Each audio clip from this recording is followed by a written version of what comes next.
Fala pessoal, sejam bem-vindos. Esse nosso episódio é um oferecimento do Estúdio Global e a gente tem nesse episódio a grata alegria de receber uma convidada extremamente especial. Nos vimos poucas vezes, nos conhecemos acho que há uns 8 meses, mas eu tenho, baseado em Provérbios 31, um código comigo, né? Um código de conduta. Quando eu reconheço uma mulher que cabe naquele texto, porque a igreja usa de maneira inadequada aquele texto, concluindo que aquela mulher virtuosa é uma mulher do rosa, né? Mas diz que ela se impõe, negocia, ela tem umas 20 ou mais qualidades ali naquele texto. Mulheres imponentes, né? E desde que eu te conheci, eu falei, eita, essa é forte. Aí eu falei, bem, um dia eu vou bater um papo com ela. E estamos aqui. Estamos recebendo a Andréa Quadros, é uma alegria tê-la aqui. E acredito que a gente vai bater bons papos. Temos assuntos em comum aí. Sim. Quem é a Andréa? Eita. Bom, em primeiro lugar, quero agradecer a oportunidade. Pastor Anderson, eu já te conheço, né? Sou sua seguidora, fã de vários posicionamentos. Assino embaixo vários posicionamentos seu. E já te conhecia também de ouvir falar por alguns amigos em comum. Pastor Nilson e Alan também. E desde que te conheci, eu quis estar perto, sabe? E para mim, então, hoje é a realização de um projeto. Obrigado, pessoal, que está aí nos bastidores também. Andréa Quadros é uma pessoa comum que nasceu em Salvador, Bahia, e numa família onde a gente tinha muitos conflitos, mas muito amor. Legal. Muito amor. E por conta de uma referência de um pai extremamente amoroso, mesmo sendo a caçula, e mesmo ele sendo extremamente tradicional e até um pouco machista, ele me trouxe fundamentos de amor e de empoderamento feminino. Olha aí. Que formam muito do que eu sou hoje. De como essa linha hoje. tênue entre você falar que ele tem traços... Eu sou nordestino de Maceió, Alagoas, e ali a mulher, em muitos contextos, é quase que objeto doméstico do homem, né? Ele pode fazer o que ele quiser fora, o importante é que ele está voltando para casa. Sim. E você citou aí que seu pai conseguiu te empoderar e, ao mesmo tempo, que ele tem esses traços de masculinidade não funcional, né? Sim. Que alguns chamam de machismo, outros de masculinidade tóxica. Eu gosto de masculinidade disfuncional. Legal. Como? Então, meu pai é uma grande incógnita, né? Deus o levou em 2018 e eu queria uma eternidade para conhecê-lo. Meu pai nasceu em Lages, no interior da Bahia. A gente vem de uma família tradicionalmente política. Meu avô foi prefeito em Bahia, então a gente meio que nasceu nesse meio. E eu sou uma filha inesperada e não planejada. Minha mãe já tinha tido 4 filhos normais, parto normal, e ela procurou o médico para ligar. E o médico disse, a senhora está grávida, dona Lete, e era eu. E aí, assim, já tinha 5 anos da última filha. E eu nasci sem ser esperada, e muito amada e muito querida. E o meu pai, a despeito de comportamentos com a minha mãe extremamente tóxicos, como é que é? Machismo tóxico? Disfuncional. Disfuncional. Acho que ele tinha aquela visão com todos, menos com a minha filha, sabe? E também nasceu em mim, desde que eu me dou por gente, de nunca aceitar o não, por que não? Então, eu sempre... ele dizia... André, aos 11 anos, eu pedi para ir para a primeira festinha. Então, vamos para exemplos práticos. Você tem de chegar em casa antes de 10 horas.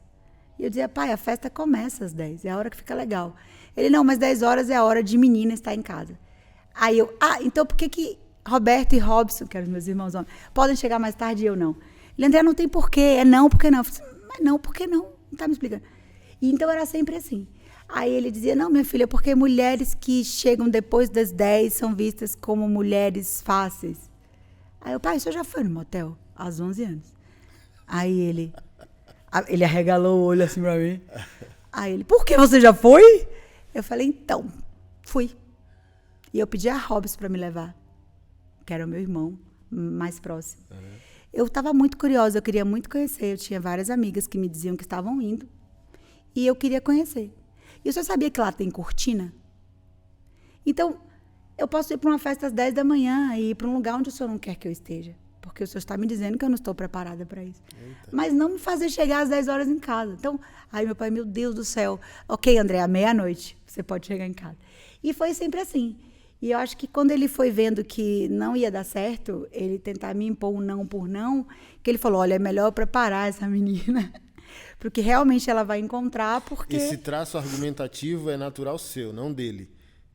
Então ele olha para você, vê que você não vai se dobrar e ele decide de alguma maneira te guiar, te discipular. Do tipo assim, ó, se eu não estiver perto dela, conduzindo essa força que ela tem, isso prejudica ela, vai prejudicar a família. Eu atribuo esse jeito meu, questionador... Não é à toa que é advogada, né? Também a forma como eu via ele conduzir as coisas. Entendi. Sabe? Meu pai contagiou.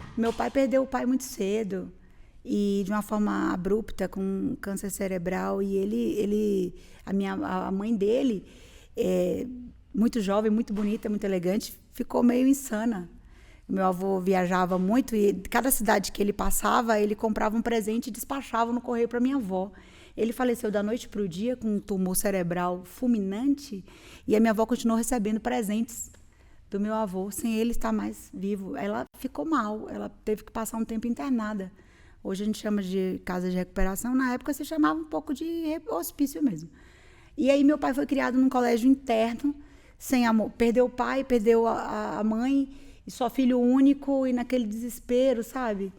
Então, assim, e ele se tornou um homem muito forte, muito alegre, muito divertido. Quando eu tive a honra de conhecê-lo, ele é cantador, alegre, sorridente. Também nunca levou um não por não. Não, para ele sempre foi um sim disfarçado. E foi nessa hora que eu escolhi o herói. E falei, eu quero me parecer com essa forma de ser, independente de ser sexo feminino ou masculino. Legal. Minha mãe paraibana, extremamente guerreira, uma mulher incrível, mas trabalhava demais. Eu quase não via minha mãe. Então, minha mãe é aquela referência de paraibana, muito facão mesmo na cintura, não levar desaforo para casa.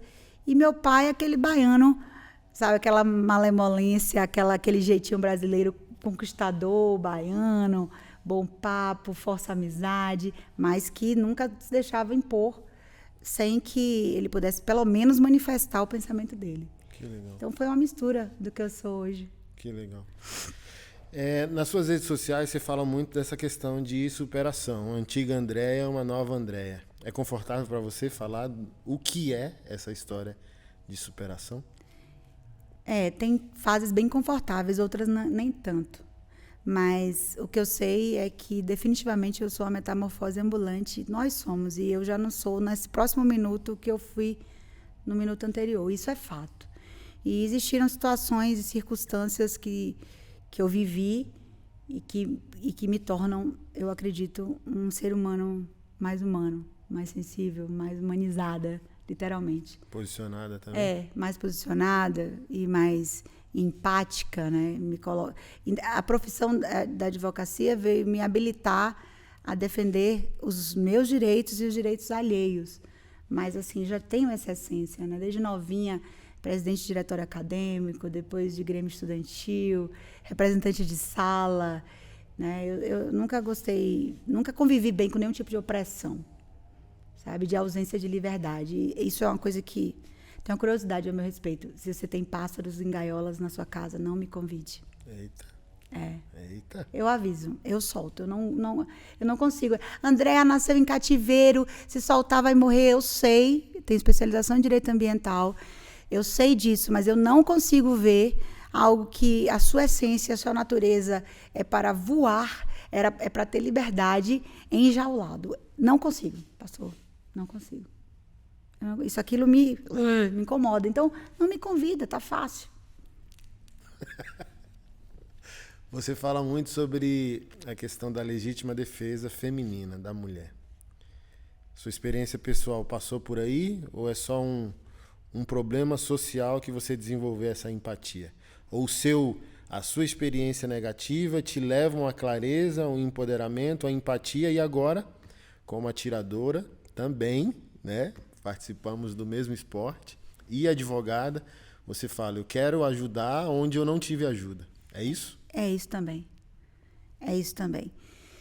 Sempre me incomodou toda a legislação, uma diversidade de políticas públicas, CPI no Senado. Eu fui representante, né, da deputada Júlia Lucy na CPI da Câmara Legislativa em relação ao feminicídio. E quanto mais se estuda esse fenômeno desgraçado, mais se percebe que o que temos hoje, a despeito dos avanços legais, como a Lei Maria da Penha, ou mesmo toda uma estrutura de apoiamento, não, ou mesmo as medidas protetivas num papel, não está surtindo efeito prático do ponto de vista de evitar o feminicídio, não é? E a gente não consegue mais ouvir as vítimas. Então, do momento onde se inicia uma agressão, seja ela física, intelectual, financeira, tem várias formas de violência, ao desfecho cruel de retirar a vida, feminicídio, você não percebe em tudo isso que a sociedade já criou e institucionalizou resultado positivo de redução de feminicídio. Ok, isso eu já sabia como operadora do direito. Há 3 anos, um pouco mais de 3 anos, eu sofri uma experiência desgraçada na minha vida e que a forma de eu ressignificar tudo isso foi de dizer, eu preciso deixar de ser vítima e ser autora da minha legítima defesa, em todos os sentidos. Legal. E isso não está ligado só à arma. Está ligado a uma mudança de mente, de comportamento, de atitude. Amor a si mesma, né? Isso. E de perceber que quanto mais a postura de vítima você assumir, tomar, mais isso se reforça na sua vida. Então, e quanto mais a postura de autora, isso vale para qualquer vítima, tá, pastor? Isso vale para idoso, vale para adolescente, isso vale para vítima. Vítima não tem sexo, né? Mas a gente está falando das mulheres, isso vale muito para as mulheres. Porque as mulheres precisam entender que é um direito constitucional assegurado, né, de legítima defesa. E que elas se tornam inimputáveis se eventualmente tirarem a vida de uma injusta agressão, seja ela do sexo feminino ou do sexo masculino. Porque também existe violência doméstica em relacionamentos heterossexuais. Mas a Lei Maria da Penha protege a mulher. E na relação homoafetiva, mulher-mulher, a Maria da Penha se aplica também? Como que... Há controvérsias, porque existe a violência em ambiente doméstico. Então, em ambiente... Pouco importa o autor, é isso? Sim. Você consegue. Agora, você consegue a aplicação da lei. Agora, ela está famosa e ganhando corpo, sempre relacionada à violência da mulher. Mas, né, na gestão desse mandato da deputada Júlia Lucy, nós também conseguimos aprovar uma lei chamada AVARC, que é uma lei de um projeto de uma procuradora amiga minha em São Paulo, que é uma espécie de estatuto da vítima. E, a despeito de ter alguns artigos específicos da mulher, ela protege a vítima, independente do sexo, da idade e da condição social, sabe? A vítima não pode ser nunca encarada como alguém que contribuiu para aquilo que a vitimou.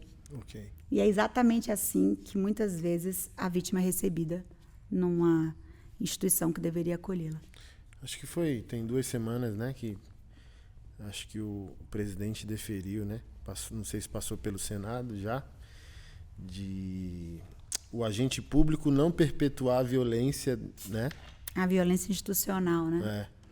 É terrível isso. A gente sofre isso. Hoje eu passou no meu stories, um juiz cometendo uma atrocidade com uma cliente, com uma advogada. Eu fico muito triste quando eu tenho que usar as minhas redes sociais para promover alguém que eu gostaria de uma nota de repúdio, tanto da OAB, EDF, da comissão que eu presido hoje na subseção de Águas Claras, que é contra e combate à violência doméstica e familiar. A gente já está providenciando essa nota de repúdio, inclusive da própria OAB. Esse senhor, ele diz... Eu não posso fazer... Ele está na esfera civil discutindo alimentos. E ele fala, eu não posso fazer nada. Você quer que eu chegue para o negão e diga, você tem que contribuir mais do que R$ 1.300 pelos 2 filhos? Você teve filho porque quis, você é jovem, você é mulher, você é bonita, você case de novo e se estruture? Não vou me meter nisso, não. Não tem nada a ver se tem uma ação de violência doméstica.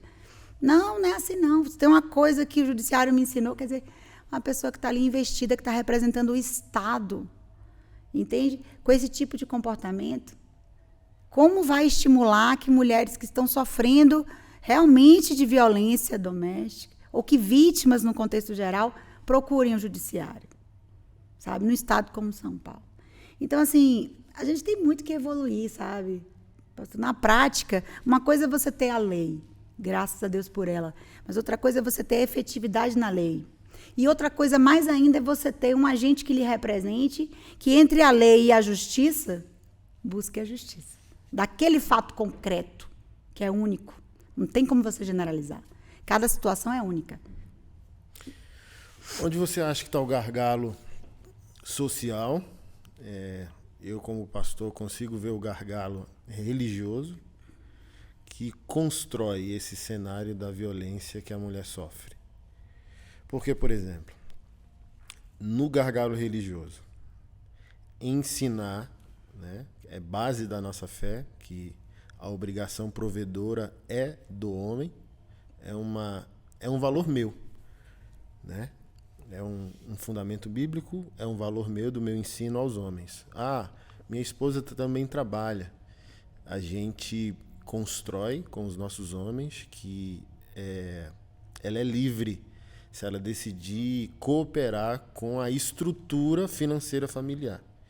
Na prática da nossa interpretação bíblica, a mulher fica livre estruturalmente, assim como Cristo ele faz a manutenção sozinho da igreja para que ela funcione.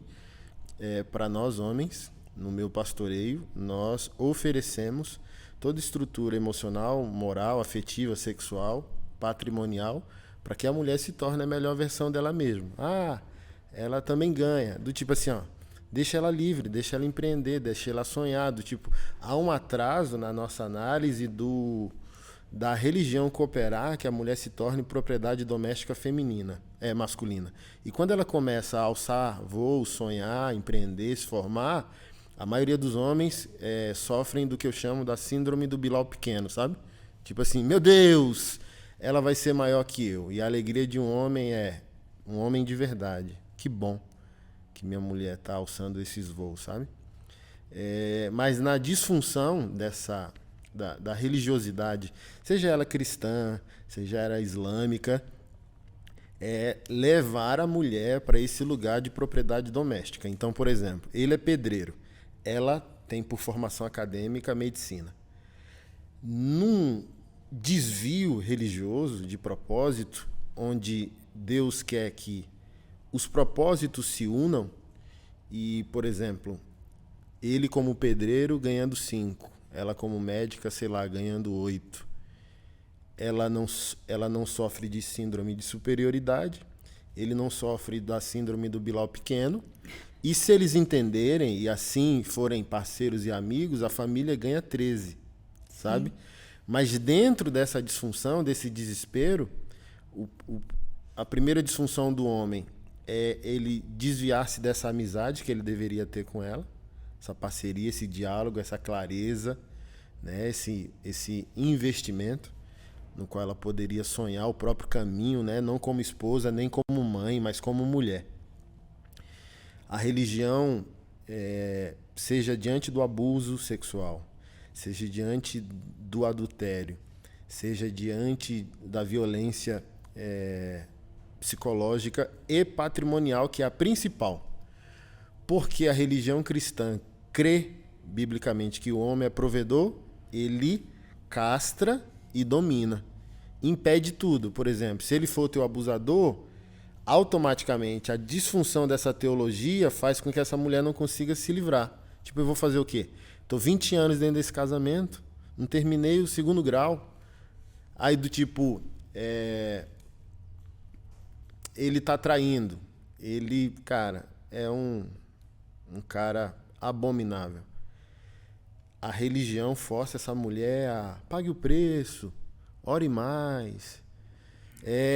Acho que ele está indo buscar fora o que ele não está recebendo dentro. Você está correspondendo a ele sexualmente, o que ele quer, o que ele impõe e tal. E para mim é muito triste, né? Eu,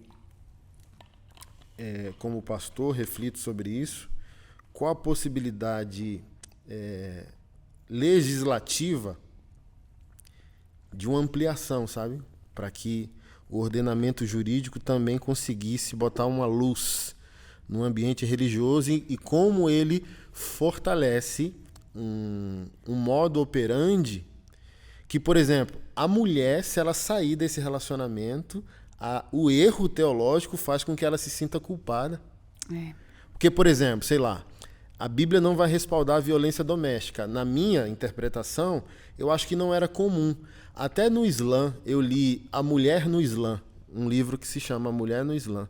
E eu me emocionei muito. A gente olha algumas questões da cultura islâmica e acha que a mulher é esmagada. Não, assim, eles, né, da maneira deles, tentam a proteção daquela mulher. Por exemplo, se você não é parente e tal, conhecido, amigo ou marido, você não pode tratar aquela mulher de modo íntimo e tal. E aquilo, no conceito deles, de alguma maneira, protege a mulher socialmente.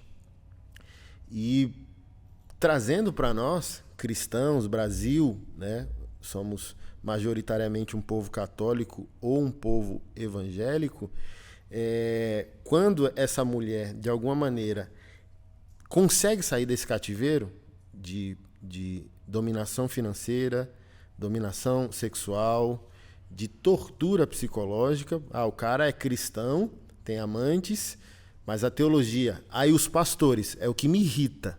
É o que me irrita nos pastores. Biblicamente, é o que eu queria dizer e esqueci. A Bíblia não traz o respaldo da violência doméstica contra a mulher. Não tem caminho bíblico para isso. Sim. Na minha análise, todas as religiões abraâmicas, né? O cristianismo e o islamismo são duas, e o judaísmo, religiões abraâmicas. De alguma maneira, por incrível que pareça, a mulher era tratada de modo digno. Tem textos bíblicos que a gente não entende e diz que o patriarcado opressor contra a mulher tal tem aprovação bíblica. Não creio assim. A Bíblia é clara que o divórcio cabe se a mulher for traída ou o homem for traído, a questão da imoralidade. Ela não é clara sobre a violência. Aí eu falo para os pastores assim, você já viu uma mulher agredida? Você já viu um rosto machucado ou desfigurado? Assim, ó, pastor, o que você está dizendo para mim? Você está dizendo que a relação sexual do cara é mais séria do que ele violar a dignidade humana e física de uma mulher. Eu falo assim, ó, eu posso não ter o verso do tipo assim, ó, se ele te agrediu, sai do casamento. Mas o todo bíblico de Deus que é em proteção da dignidade da vida humana, sabe? Então, assim, eu vou te dar eu coloquei tudo isso para te perguntar, na sua visão, qual é o gargalo. Tentei dar o meu gargalo religioso, onde eu vejo que o cenário da violência, ela se estrutura. Do tipo assim, ó, acontece sexual, moral, patrimonial ou adultério e ela não pode sair. Se ela sair, a religião a culpa porque ela não pagou o preço. Socialmente, tenho pistas, mas você como advogada consegue visualizar melhor que eu onde está o gargalo que cria o cenário para a mulher ser vítima de violência, seja ela qual for. Ufa, depois de uma aula dessa, eu precisaria estar com papel e caneta aqui para eu não esquecer tudo. Eu vou começar do final, para chegar ao início da sua fala. Para mim, o texto que legitima biblicamente o divórcio, num caso de violência, está na traição do descumprimento de uma promessa, no ato do casamento, onde promete amar, respeitar na saúde e na doença. Então, a partir do momento que eu te desrespeito de qualquer forma, eu estou sendo infiel a algo que eu pactuei. E ali já existe a infidelidade. Então, para mim, todo tipo de violência não tratada, eu não estou falando da explosão de um relacionamento de uma discussão, pastor Anderson, pelo amor de Deus. É o que eu trato, a briga do casal é diferente da violência. Eu estou tirando o juridiquês. Ok. Eu estou te falando de situações onde, infelizmente, igrejas e religiões, enfim, submetem mulheres a relacionamentos torturantes com uma imposição distorcida e equivocada da palavra de Deus. A minha referência é Jesus Cristo. Okay. Ele não tolera violência. Ele não tolera julgamento. Ele tratou mulheres execráveis da sociedade à época dele com honra, com respeito e com dignidade. Então, essa é a referência para mim. Ponto. Aí você chega para mim e fala, Andréa, uma mulher que foi pega em adultério. Ok, a atitude dela é execrável, porque ela descumpriu um contrato, ela descumpriu um pacto, mas isso não lhe assegura o direito de descumprir o seu. Resolva juridicamente de acordo com a atitude dela e vida que segue. É isso. Então, é nesse sentido. Do ponto de vista jurídico, todos somos iguais perante a lei, constitucionalmente determinado, nós já temos leis demais. O que a gente precisa são de mais líderes espirituais, que tenham uma visão aberta, como a que o senhor acabou de colocar aqui. Mas eu fiquei muito interessada nesses homens todos que o senhor discipula, porque a minha trajetória, eu nunca encontrei nenhum homem assim. Eu tenho 47 anos, fui casada durante 22 anos. Os meus filhos do meu ex-marido. Depois disso, eu divorciei, tive outros 2 relacionamentos e eu nunca encontrei homens com esse tipo de pensamento. Torcedores da mulher. Torcedores, não no sentido... o meu ex-marido, ele arrumou meu paraquedas para me formar em direito, ele ficava com as crianças, etc e tal. Mas eu nunca senti esse torcedor. Esse torcedor, não. Sabe? Muito pelo contrário. Eu me sentia devendo. Você só conseguiu formar porque eu segurei a onda com as crianças. Então, eu me sentia numa eterna dívida, nesse sentido. Entende? Inclusive, eu ainda sou advogada dele até hoje, porque acabo o casamento, mas mantenho o relacionamento, que dirá 3 filhos lindos. Então, assim, eu estou até pensando em andar mais na sua igreja para conhecer esses homens, porque meu estado civil é divorciada, e quem sabe um dia encontrar um refrigério desse. Porque eu sempre trabalhei, desde os 12 anos de idade. A minha renda sempre foi, sim, importantíssima para a conjuntura familiar. Eu nunca me senti confortável o suficiente ou sossegado o suficiente para ir simplesmente atrás dos meus sonhos. Investir neles, do ponto de vista econômico. Então, esse é um local que eu desconheço, na verdade, na minha trajetória como mulher. Deixa eu fazer uma pergunta polêmica, num tempo tão polarizado, tão feminista.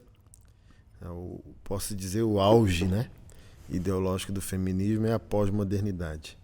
A mulher foi criada por Deus para ser cuidada, independente se ela é viril e empoderada? Sim, o homem também.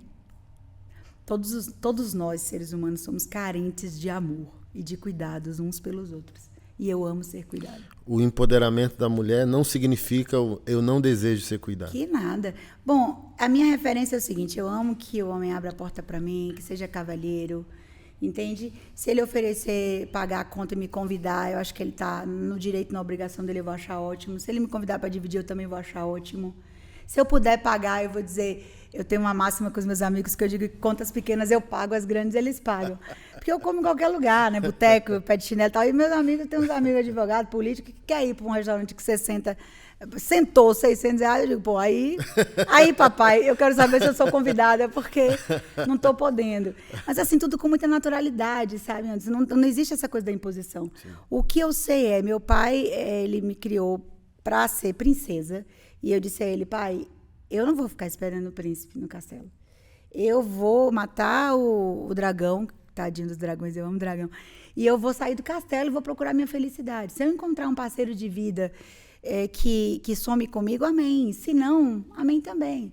Porque quando você entende que a sua felicidade está em você, consigo mesma, em primeiro lugar, para que depois você some-se a felicidade de uma outra pessoa, que você já não pode entrar num relacionamento colocando sobre o outro esse fardo. Quem fez o meu curso de formação de noivado é um homem que se parecia muito com Jesus. Ele não está mais entre nós. Chamado pastor Rosivaldo de Araújo. E ele dizia que os relacionamentos já começam com problema ali, porque um entra com a cobrança do outro. De você eu quero ser feliz. Você entra num relacionamento dizendo, eu quero ser feliz. E você entra no seu relacionamento dizendo, eu quero ser feliz. E aí já começa a briga, porque está um indo para um lado, outro para o outro. E a partir do momento que eu resolvo sair da minha particularidade, da minha individualidade, abrir mão de eu keep e passar a ser nós keep, não sou mais um, mas somos dois, somos um elo, o meu propósito precisa mudar, em ser te fazer feliz. E se o seu for me fazer feliz, nós vamos caminhar juntos. A guerra do bem. Isso. Entende? Mas sem essa disputa de quem fazer o quê, de quem é a obrigação de quem, porque tem outra história, Anderson. Tá bom, na sua comunidade, na sua forma de pensar. Estou eu e um homem discipulado pelo Senhor. Que os anjos digam amém. Amém. Amém. Só ouvi um amém, viu, igreja? E aí, esse povo está incrédulo aqui. E aí, o que acontece? Esse homem não é concursado, e em algum momento ele passa por uma fase de enfermidade e ele precisa parar de trabalhar. Quem vai continuar remando no barco? É isso. É isso. A minha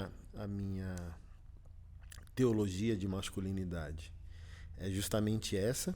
Cabe a ti. Aceita, na Bíblia, é chamado de mandato masculino. Tem um mandato cultural que é dado para o casal, abençoe e fecundem.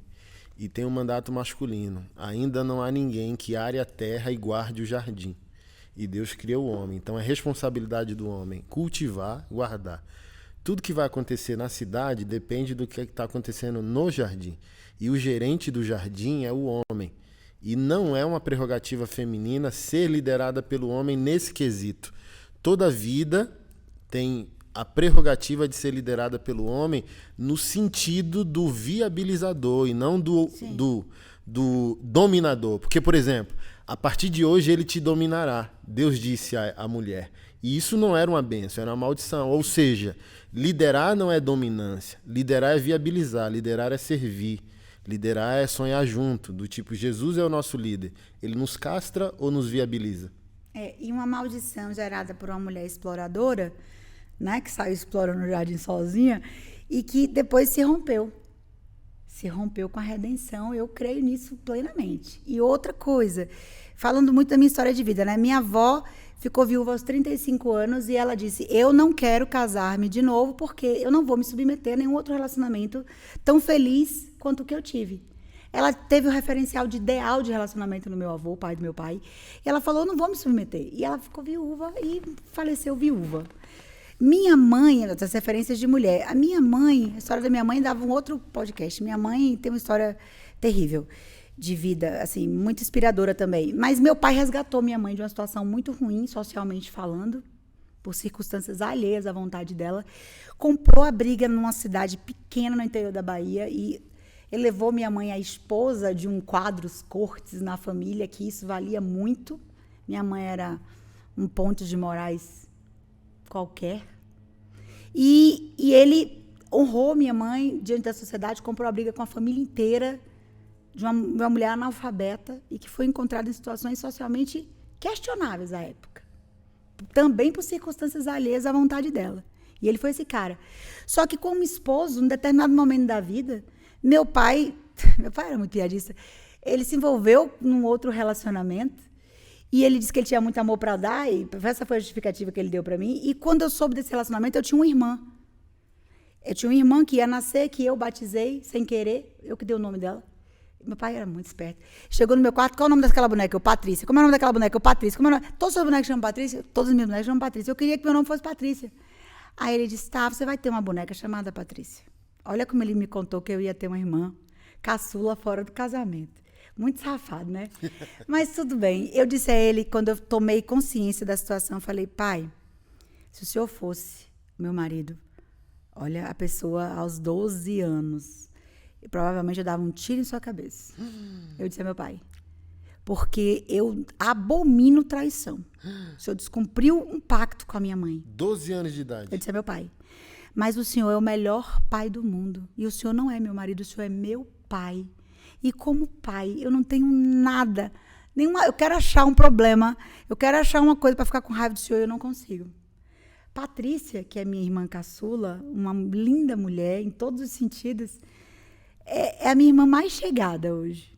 E foi acolhida por mim como um ser inocente, gerado por uma relação que ela é a que menos escolheu na história, ou não escolheu nada, entende?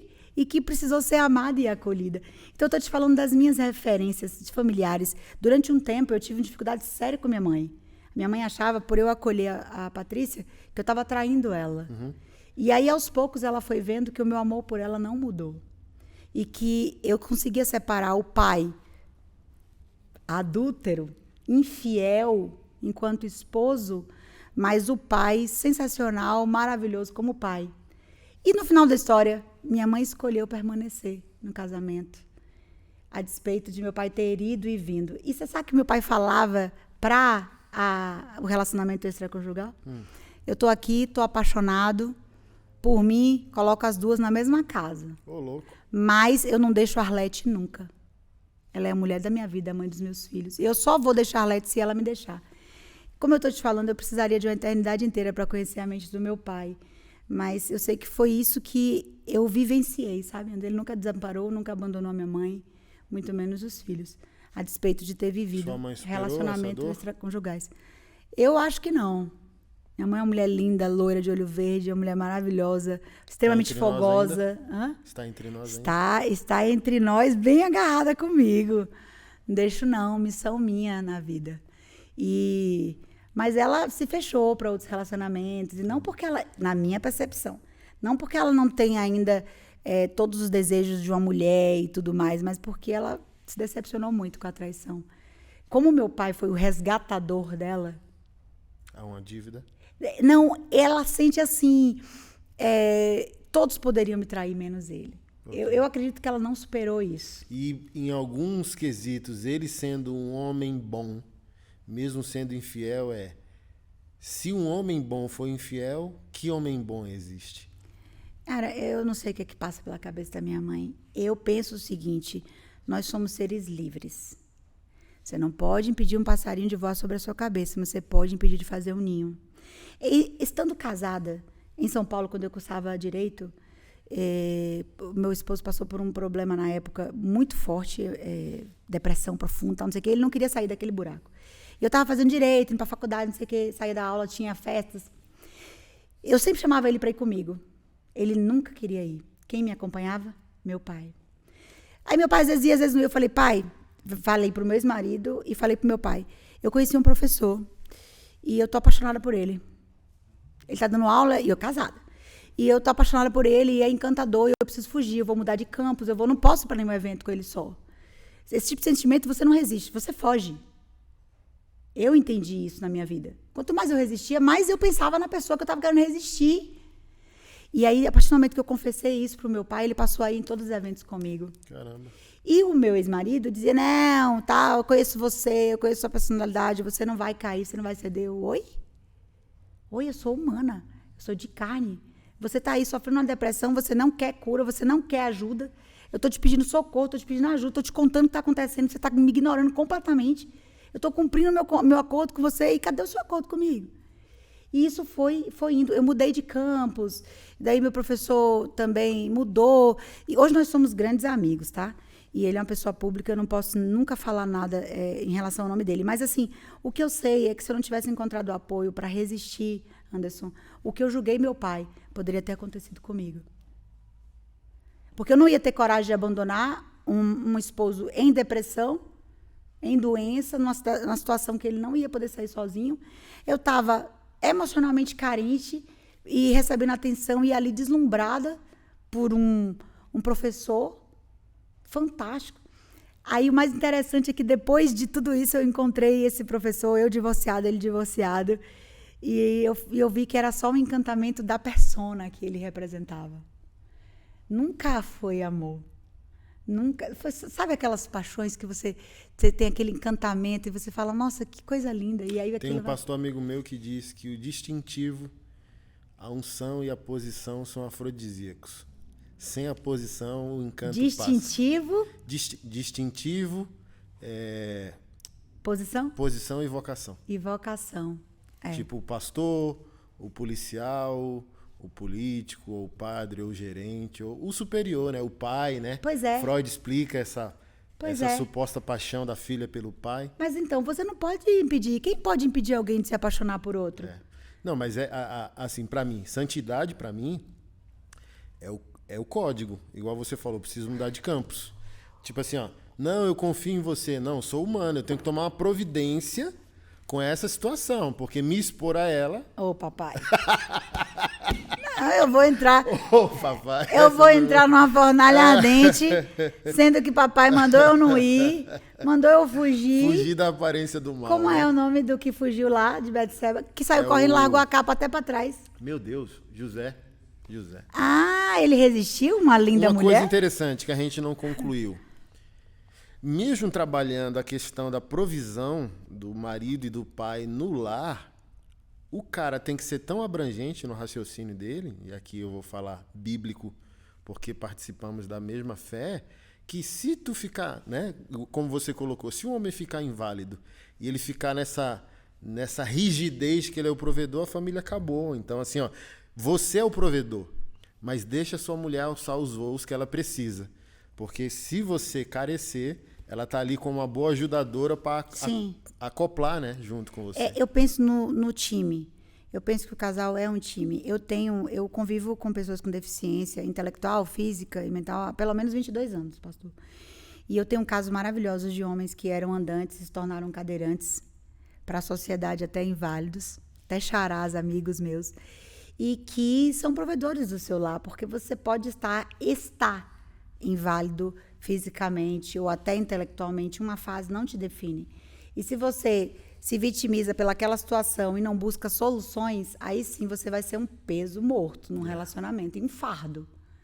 Sabe? A depender da deficiência ou do problema que você foi acometido, você tem sim como continuar sendo um homem extremamente produtivo, viril e presente, entendeu? E provedor do seu lar, independente até de uma deficiência, inclusive, não até, mas inclusive de uma deficiência física.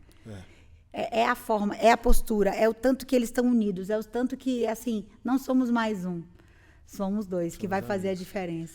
André, o porquê do projeto político. Pessoal, para quem não sabe, a Andréia é pré-candidata a deputada distrital do Distrito Federal. E eu fico muito feliz, né? Assim, sou um admirador da Júlia, justamente por isso, desde que eu conheci. Falei assim, caramba, é um ambiente carente, né? A política de mulheres e de mulheres posicionadas muito mais. O porquê? O que te traz até aqui? O que me traz até aqui é o que me conduz no meu dia a dia. Eu tenho missão, eu tenho um propósito, eu tenho um chamado e eu não arrego de missão. É claro que as mulheres maravilhosas que passaram na minha vida e do ponto de vista político, especialmente falando da Júlia, Lucy, também são fatores estimuladores para que eu não desista dessa jornada. Que legal. Mas são estimuladores.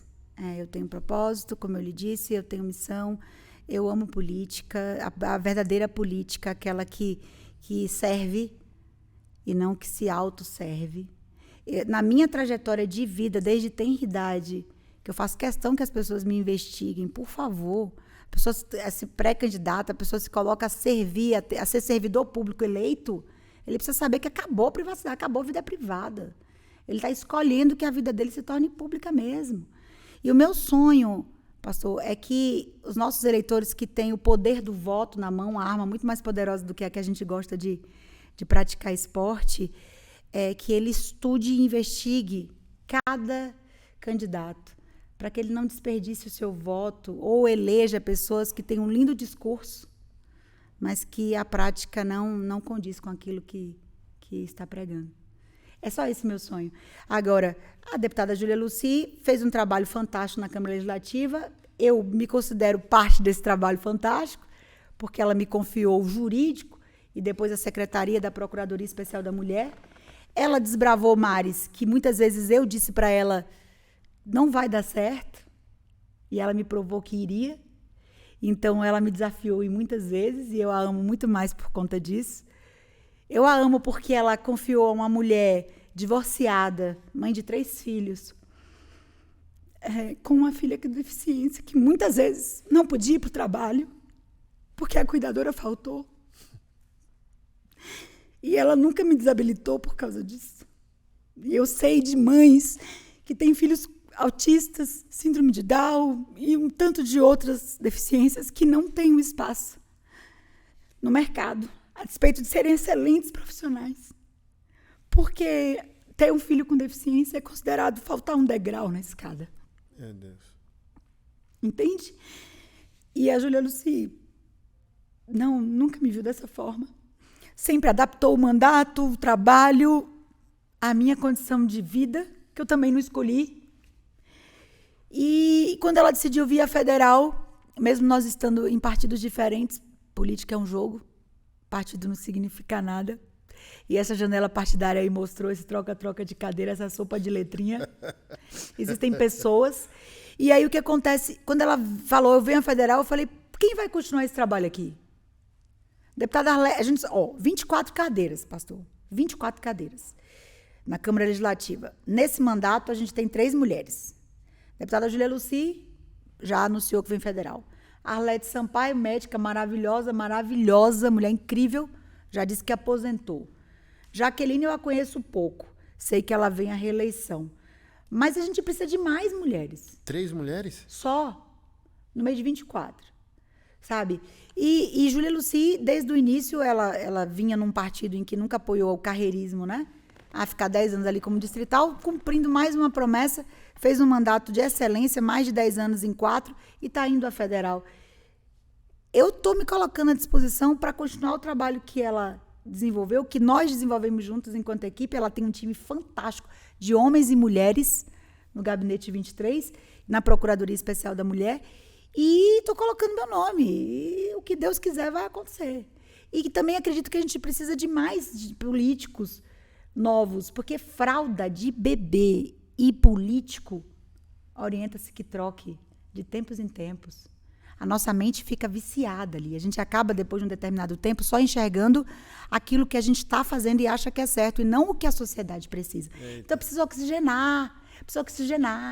Sabe? Gente ali, tem bons que estão ali vindo à reeleição? Tem, excelentes técnicos. Mas dá oportunidade a outras pessoas, sabe? Já cumpriu sua missão, irmão? Segue o barco. Você é passageiro, vai ficar aqui. Abre espaço para o novo, para oxigenar, para pessoas que estão aqui no chão da fábrica, que eu sei que você faz um trabalho de chão de fábrica, atendendo a sociedade nos quesitos de maior necessidade, poder também levar isso para um ambiente político, seja na Câmara Distrital, seja na Câmara Federal. Fantástico. Para a gente encerrar, minha irmã, o assunto polêmico, o assunto de $1 milhão. Você ama, né? As falsas denúncias de crime sexual e violência doméstica. Eu batizei isso de o potencial demoníaco da mulher. Chegou até lá no gabinete dos 6, chegou na mesa de promotoras, né? Assim, como eu não cometi nenhum crime, elas não vieram atrás de mim, né? Mas tentaram, fizeram um barulhinho e tal, tentaram até de alguma maneira prejudicar alguns dos nossos projetos.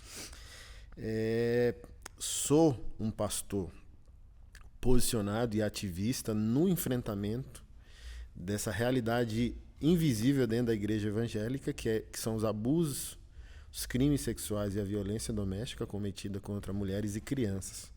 Porém, há uma janela aí, há um gap, há um limbo que eu batizei de o potencial demoníaco da mulher. O que eu quero dizer com isso? Não sei se você já viu meus vídeos explicativos. Potencial demoníaco não é potencial pecaminoso ou potencial comportamental.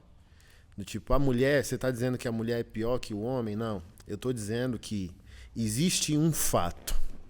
E qual é o fato? A masculinidade disfuncional é estatística. O machismo se contabiliza. Pega os números e essa realidade não mente. Histórico, Está né? posto. Porém, o mal praticado pela mulher não é mensurável, porque há uma verdade no subconsciente social de que essa mulher, por ser dedicada ao lar, ao marido e ao filho, mais sensível, mais empática, é impossível essa mulher praticar o mal. Então, você pega os números do machismo. Você pega o fato de que, de maneira superior, a maioria dos males sociais são cometidas pelo homem. O abandono parental, a violência, o abuso e por aí vai. Eu pego todo esse volume de fatos que condenam a conduta masculina de maneira quase majoritária, e eu esqueço que a mulher é ser humano, filha de Adão e Eva, pecadora e propensa ao mal, porque eu não posso pegar o efeito filosófico do feminismo e julgar agora de maneira sentimental que a mulher é um ser, um ente moralmente superior, simplesmente por ser mulher. Porque, por exemplo, essa é a verdade posta. Quer reconheçam, quer não. A sociedade hoje é norteada ao fato de que, baseado no mal masculino, a mulher é moralmente, potencialmente melhor que ele, superior que ele em inúmeros fatores. E eu comecei, criei um projeto de apoio a homens, tenho um projeto, cooperamos e lideramos projetos de amparo às mulheres vítimas de qualquer tipo de violência, e agora a gente cria de maneira complementar para ser justo na equação, porque existe. Eu fiz uma live com a Júlia falou, eu estou num grupo que me escorraçaram, por causa do Senhor, ela disse. Eu estava nesse grupo, eu também pedi para sair. Arrebentaram comigo. E a gente tratou nessa live o seguinte, 99 mulheres são vítimas, um homem é vítima. Democracia, justiça e teologia cristã. Um homem vítima, sabe? 99 mulheres vítimas, a gente não pode argumentar o detrimento do direito de um homem vítima. Não é o caso, mas eu estou dando um exemplo esdrúxulo. Do tipo assim, um homem vítima precisa ser amparado pela teologia cristã, pelo ordenamento jurídico e pelos instrumentos públicos de justiça. Porque, por exemplo, eles vão nos punir, homens, se a gente cometer um ato de violência. Se a gente for até uma delegacia para dizer que é vítima de violência de uma mulher, há um cinismo, há uma zombaria. Ao mesmo tempo que a gente não pode cometer o ato de violência, porque, igual você falou, eu vou voltar lá, nenhuma vítima é responsável pela atitude do seu agressor, né? A gente não é responsável pela ação do outro, mas somos sempre responsáveis pela nossa reação. Porém, se o homem posicionar publicamente de dizer que sofre dentro de um casamento, que a mulher dele é tóxica, que a mulher dele já ameaçou, que a mulher dele pega a faca, que a mulher dele grita, que a mulher dele hostiliza, vão chamá-lo sim, assim. Ele não pode ir até uma delegacia. Há uma vergonha social e há um desamparo estatal. Seja homem, vamos dizer. Oxe, rapaz, seja homem. Mas se ele entendesse seja homem de maneira disfuncional e tocar nela, ela tem agora um amparo estatal para denunciar ele. Então, para mim, onde está o gap do que eu chamo potencial? A mulher má, obviamente que eu não aplico essa tese a toda mulher, mas é um limbo existente. Se ela quiser usar, ela pode, porque hoje a palavra da mulher, seja na violência ou no crime, é mais de 50% do andamento de um boletim de ocorrência ou de um processo. Eu vou dizer favorecimento, mas não é isso, porque tudo que aconteceu porque tinha que acontecer. O homem fez o que fez e ele colocou a mulher num lugar horroroso, existencialmente. E tudo que aconteceu, as leis, o posicionamento filosófico do feminismo, ok, tudo bom. Mas a gente já passou agora de um limite onde a gente está depreciando o direito todo. A mulher não é uma ilha, ela é um personagem da mesma peça onde tem outros coadjuvantes. A criança, isso vai afetar a maneira que a gente está se relacionando com isso, afeta o homem, o casamento, a família, a criança, a religião, tudo. Então, se a gente não for justo, para mim o potencial demoníaco é a mulher perceber que as estatísticas levam ela ao lugar filosófico e emocional, na opinião pública, de destaque. Ela pode agora... Eu fiz um texto dizendo, olha, o mal masculino se vê, o mal feminino quase nem sempre. Homem trai mais, mulher trai melhor. Mulher sabe trair. Pastor. Não, homem é instintivo. Assim, ó. Olha todo mundo rindo. O homem chega, aí chegam pro homem, bora. Aí chegam pra mulher, aí bora. Aí falou bem assim, daqui a 30 dias eu preciso voltar com um motivo e eu preciso voltar com um plano. Mulher estrategista, papai. Opa, vamos lá. Então, assim, ó, eu falei bem assim, a gente vai ver o ato injustificável de um homem, por exemplo, agredindo uma mulher.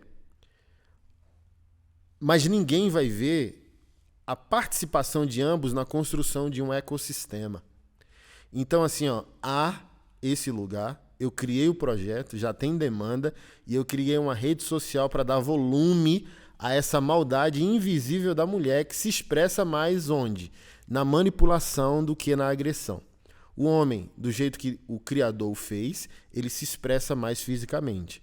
A mulher, da maneira que o Criador a fez, gera uma força moral que adjetivamente é uma sabedoria, pejorativamente, quando ela não é sábia, isso aqui se torna uma maquinação, uma estratégia, uma manipulação e por aí vai.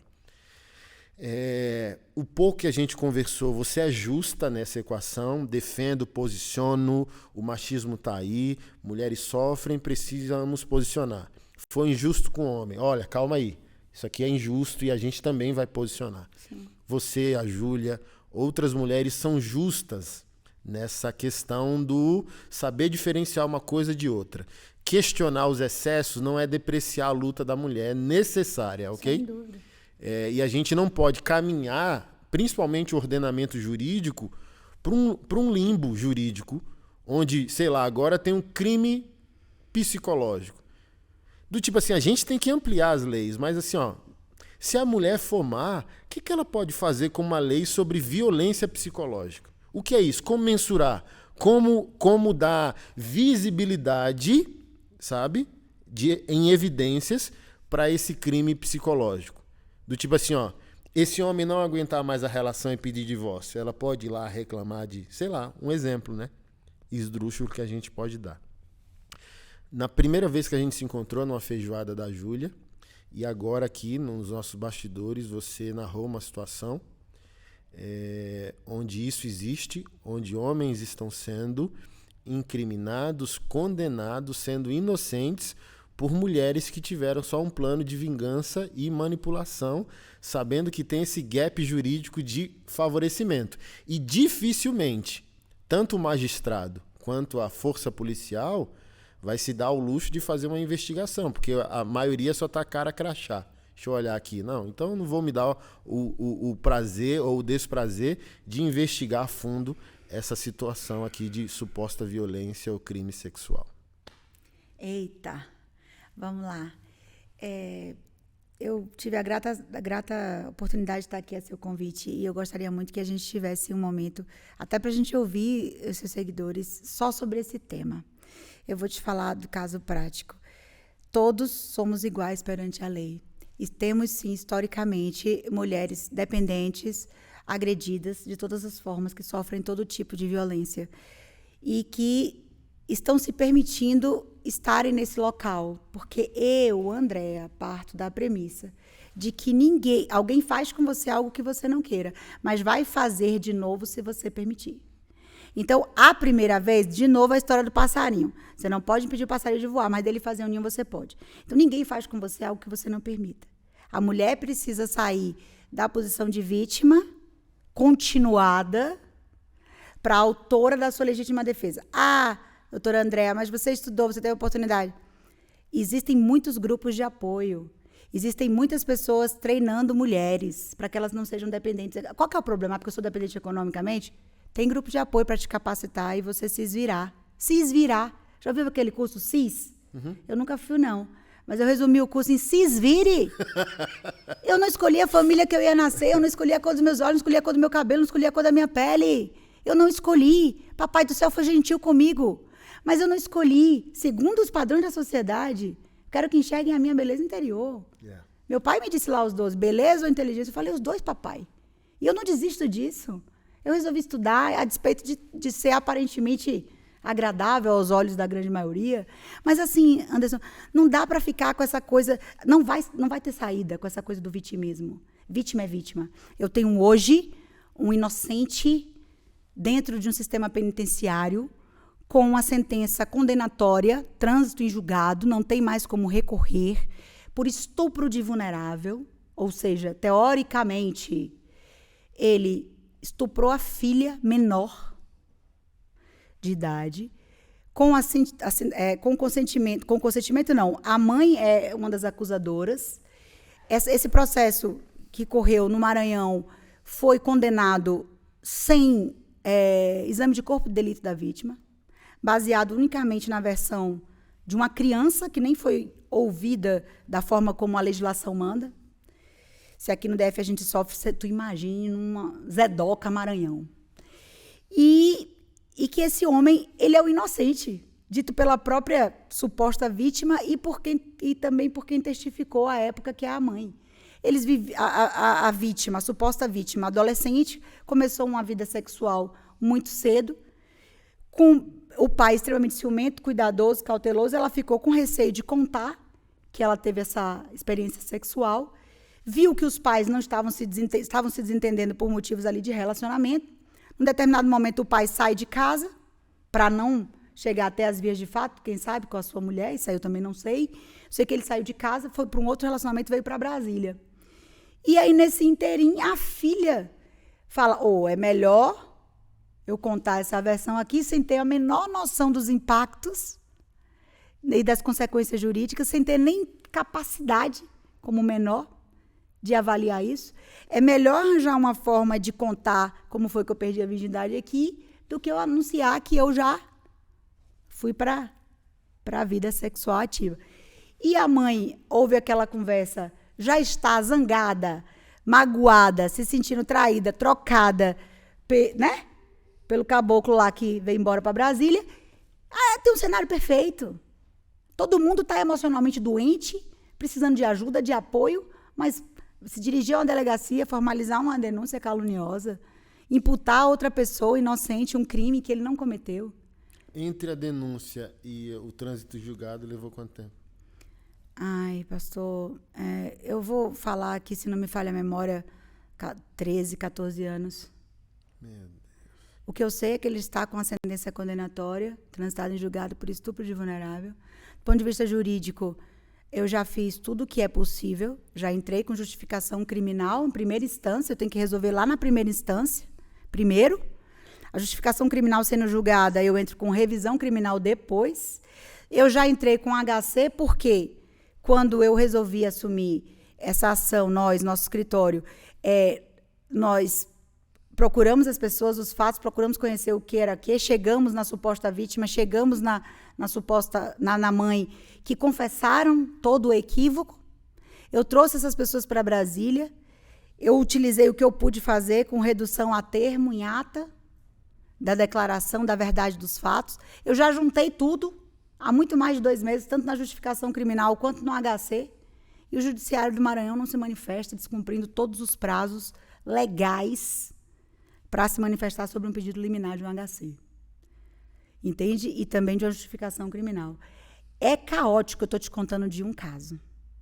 Por isso que eu lhe disse. É uma realidade? Uma realidade que não invalida a outra, da nossa maioria social, cultural e histórica, de mulheres que não sabem como deixarem de serem vítimas, e é por isso que eu tenho essa missão de dizer para elas, não permita. Você está ali num relacionamento de namoro, você viu que o cara está querendo controlar sua roupa, está querendo controlar seu horário, está querendo controlar sua vida, está querendo fiscalizar. E tudo tem que começar na educação. Crianças, adolescentes, família. Né? Ele vai mudar. Ele vai mudar para pior. Ele vai mudar as técnicas. Porque assim, trazendo para a fé, as mulheres são convencidas por uma falsa teologia que casamento é evangelismo. Ele vai mudar, não vai. Se esse cara é canalha no namoro, no noivado... Assim, Pastor, eu até acredito na mudança das pessoas. Eu acredito na ressocialização de um preso. Uma fase não lhe define. Mas você precisa ter frutos. Você precisa ter frutos. Eu conheço pessoas que eram extremamente ciumentas e que deixaram de ser. Uhum. Eu conheço pessoas que eram extremamente dominadoras e deixaram de ser. Eu era extremamente carente e achava que eu dependia do amor de um homem e que eu dependia de ter um homem do meu lado, especialmente por conta da minha filha com deficiência. Quando eu divorciei logo, eu passei por fases terríveis emocionais da minha vida. Terríveis. Eu me envolvi em 2 relacionamentos que certamente não foram os relacionamentos que eu quero para a vida, por extrema carência afetiva. Mas uma fase não me define. Uhum. Entende? Uma fase não me define. Eu tinha medo. O que será de mim quando eu partir? Quem vai segurar a onda dos meus 2 filhos menores, da minha filha, que é 100% incapaz? Mesmo eu sendo essa explosão de trabalho e de empoderamento, uma fase não te define. E eu consegui evoluir, mudar e perceber que essa carência não podia me dominar num relacionamento infeliz, que não era o ideal para mim, como família, como projeto de time. Eu tenho 47 anos, espero que papai me leve até os 100 aí. Eu tenho ainda mais, vamos dizer, metade de uma vida para dividir com um grande parceiro, sabe? Que enxergue um pouco as coisas de forma semelhante e que me faça enxergar coisas que eu não enxergo ainda. Porque eu amo ser surpreendida e quem não gosta. Legal. Mas, assim, não aceitar situações por questões pessoais, emocionais, feridas. Achando que o outro vai redimir o que você não está redimindo. Né? Isso. Então, por isso que eu digo, o autocurar-se, o entender que ninguém faz contigo. Ah, fulano me chateou, você disse há pouco, tem líderes que me chateiam. Eu lhe compreendo nessa fala, sabe? Mas tempo é o que a gente tem de mais precioso na vida. É inindenizável. Não perca seu tempo se chateando. Fortaleça o seu discurso. Engrosse o caldo. Se una com pessoas que também pensam e falam como o senhor, como você. E vamos tentar salvar e resgatar o maior número de pessoas vítimas. Idosos, crianças, pessoas com deficiência, homens, mulheres. Não seja vítima. Pergunta de leigo para a gente encerrar. A confissão da criança, da moça que não foi violentada pelo pai e da mãe que mentiu, manipulou essa denúncia. Mentiu, vírgula. Ela acreditou na conversa da filha, né? Foi mais fácil. Ok. Conveniente. Que mentiu, né? Porque depois a filha mentiu. De saber do fato. A menor mentiu. Assim que soube do fato, a mãe posicionou? Que nada, morrendo de medo de responder. Ah, então mentiu, né? Ela consentiu depois com a mentira. Assim, apresentar isso já anula processo ou é todo agora? Que anula processo. Tá louco, hein? Que anula processo. Você quer vir um advogado, um operador do direito, pensar 2 vezes se assume uma ação ou não, é ouvir a palavrinha trânsito em julgado, 2º grau. Sabe? Ali lhe está imputada uma condenação pela sociedade. Entende? E assistir condenados não é uma tarefa fácil. Meu Deus. Eu estou pedindo socorro. Eu estou pedindo socorro ao legislativo, eu consigo ao cooperar executivo. Com as passagens. Você ir lá, quer ir pois lá? Olha aí. Quer ir lá? Vou estudar essa possibilidade. Tá bom. Eu tenho toda uma estrutura em casa para montar, para eu me ausentar. Mas, olha aí, muito obrigada. Muito obrigada. Eu acredito que tudo isso aqui já vai fazer um movimento. Eu estou com audiência também no Senado e na Câmara Federal. Eu também estou tentando articular politicamente para que o tribunal, né, para que o Judiciário do Maranhão funcione. E eu estou aqui no DF, mas eu agradeço a oferta, aceito e já vou contar para a família sobre isso. Tá bom. Porque eles não estão sozinhos. Minha amiga, obrigado, viu? Eu que te agradeço. Uma honra estar aqui, viu? Deus abençoe. Amém. Valeu, pessoal. Um beijo, Deus abençoe e até cheiro. o nosso próximo episódio.